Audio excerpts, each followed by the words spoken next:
तो हेलो दोस्तों, जय हिंद, नमस्कार। कैसे हैं आप सभी? आशा करता हूं कि सभी साथी अच्छे होंगे और अपनी टाइपिंग की तैयारी अच्छे से कर रहे होंगे। तो जैसा कि दोस्तों हम लोगों को पता है कि जो हमारी यूपी ट्रिपल एससी आयोग के द्वारा जो कनिष्ठ सहायक 2022 पीईटी के आधार पर भर्ती कराई गई थी, एग्ज़ाम पूरा करवाया गया था। तो उसकी जो काफ़ी समय इंतज़ार के बाद जो हम लोगों की जो टाइपिंग डेट दी गई है, वो 19 दिसंबर आयोग के द्वारा निर्धारित की गई थी। तो दोस्तों अभी की जो बड़ी अपडेट यूपी ट्रिपल एससी आयोग के द्वारा निकलकर जो सामने आई है, तो आप लोग स्क्रीन में ये लेटर देख रहे होंगे। ये ऑफिशियल वेबसाइट पर ऑफिशियल लेटर है, कोई फेक नहीं है दोस्तों।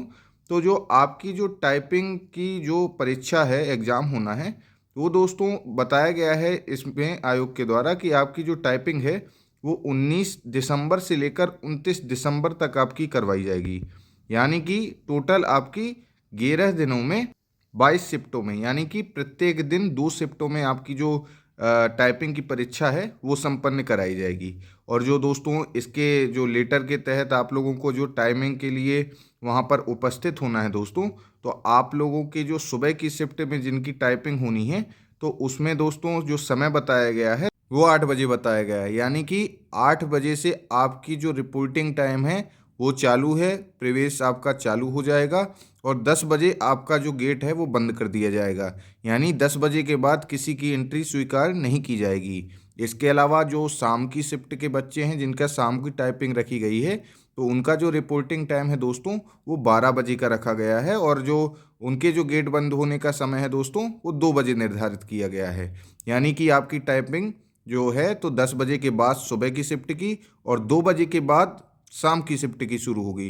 तो सभी साथी अपने अपने जो अपना आप लोगों का जहां पर टाइपिंग होनी है, तो समय से पूर्व ही दोस्तों आप लोग पहुंच जाएं। और यदि आप लोगों के जो एग्ज़ाम सेंटर हैं अगर ज़्यादा दूर हों, तो मैं तो आपको सलाह दूंगा कि एक दिन पहले ही अपने सेंटर में पहुंच जाएं और वहां रेंट वगैरह के कमरे लेकर ही रुक जाएं। क्योंकि दोस्तों कई बार ऐसी परिस्थितियां बन जाती हैं कि हम लोग सही समय में एग्ज़ाम सेंटर में नहीं पहुंच पाते हैं। तो इतना आगे आकर दोस्तों यदि हम लोग गलती कर देते हैं, तो ये मान के चलिएगा ये एक बहुत बड़ी गलती होगी और आप लोग इससे अच्छी वैकेंसी आप लोगों को फिर नहीं मिलेगी। तो ऐसी गलती दोस्तों नहीं करना है।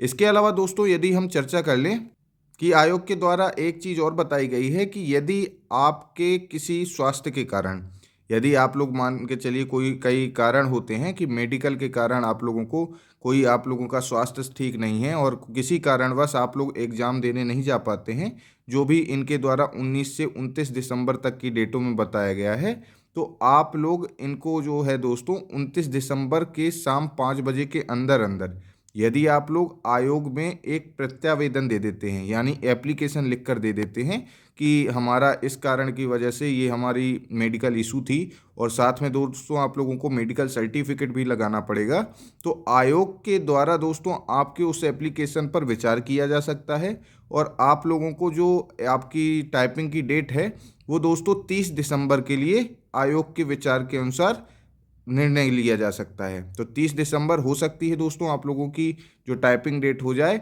लेकिन दोस्तों ध्यान से याद रखिएगा कि ये उन कैंडिडेट के लिए है जो मेडिकल इशू के कारण 19 से 29 दिसंबर के बीच में अपनी टाइपिंग परीक्षा को नहीं दे पाए हैं। तो वो लोग एप्लीकेशन दे दें तो आयोग इस पर विचार विमर्श करके उनको 30 दिसंबर की डेट दे सकता है। इसके अलावा दोस्तों जो प्रमुख पॉइंट है, सबसे महत्वपूर्ण बिंदु है, वो ये है दोस्तों कि आप लोगों को एग्ज़ाम में जाने से पहले अपना एडमिट कार्ड दोस्तों डाउनलोड कर लेना है। क्योंकि दोस्तों जब आप लोगों की इसकी कट ऑफ लगी थी, तो कट ऑफ के बाद दोस्तों आपकी जैसे ही पता चला कि आप लोगों की जो 19 दिसंबर से लेकर 29 दिसंबर तक टाइपिंग कराना है आयोग को, तो आयोग ने दोस्तों आपकी जो ऑफिशियल वेबसाइट है UP SSC.gov.in की, तो दोस्तों उसमें आप लोगों को जाकर अपने अपने एडमिट कार्ड डाउनलोड कर लेते हैं। क्योंकि दोस्तों टाइपिंग के लिए अलग से एडमिट कार्ड जो है वो प्रोवाइड किए गए हैं आयोग के द्वारा। तो बिना एडमिट कार्ड के दोस्तों आप लोगों को एग्ज़ाम सेंटर में एंट्री नहीं दी जाएगी। तो सभी साथी ये ज़रूर याद रखें, अपने अपने एडमिट कार्ड तो लेकर जाना ही है। और एक चीज़ और दोस्तों कि आप लोग एग्ज़ाम सेंटर में समय से ज़रूर पहुंच जाइएगा। क्योंकि दोस्तों इतनी महत्वपूर्ण वैकेंसी में यदि हम लोग लापरवाही करेंगे तो इसकी बहुत बड़ा एक हम लोगों को नुकसान हो जाएगा। तो दोस्तों यदि वीडियो अच्छी लगी हो तो लाइक एंड सब्सक्राइब करके शेयर ज़रूर कर दीजिएगा। मिलते हैं हम लोग दोस्तों अपनी नेक्स्ट अपडेट में। तब तक के लिए जय हिंद, नमस्कार।